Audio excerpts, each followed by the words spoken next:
Well, New York State is at its lowest gun violence levels in at least 20 years. Governor Kathy Hochul's office released new data yesterday looking at shooting rates, and the numbers show shootings are down. Our Haley Higgins joins us now in studio to break things down. Haley, how does Rochester measure up to the rest of the state? Well, quite well, guys. Rochester was a hot spot, and now we're cooling off. The governor's office pointed to us for being among the top contributors to these lowering numbers. Our local leaders are saying the same.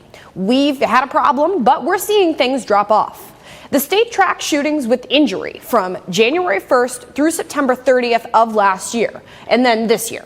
So compared to that period last year, we have 26% less shootings.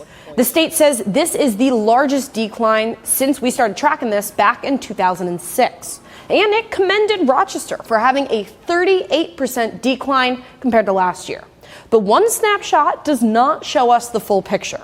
So the RPD also uses other tools like a rolling 365-day average. And any way you cut it up, violent crime is down in our area to pre-pandemic levels, which is when things skyrocketed. But city leaders say the work is not done yet. No level of gun violence is acceptable. And that's why we have this state of emergency, because we want to dramatize and illustrate to people that no level of violence is acceptable. The state of emergency has been in effect since July of 22 and gives the mayor extra powers to, say, shut down streets or businesses in the name of public safety. I do want to highlight the state didn't release data on fatal shootings in New York, and it's also missing shots fired when no one's hit, which does affect safety but is, of course, harder to track. No one number or even a set of numbers can give the full complete picture, and none of this accounts for the public perception of safety, which Mayor Evans highlights is just as important as that hard data. But it is nice to hear those numbers are going down. So how does New York fare nationally?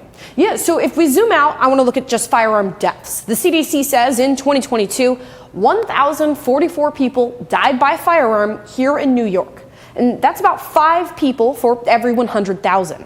That's the 5th best in the nation. Mississippi, the worst offender, had almost 30 people for every 100,000. Deaths also aren't the full picture, but in the grand scheme of gun violence, we do fall on that lower end nationally. All right. Thank you so much, Haley.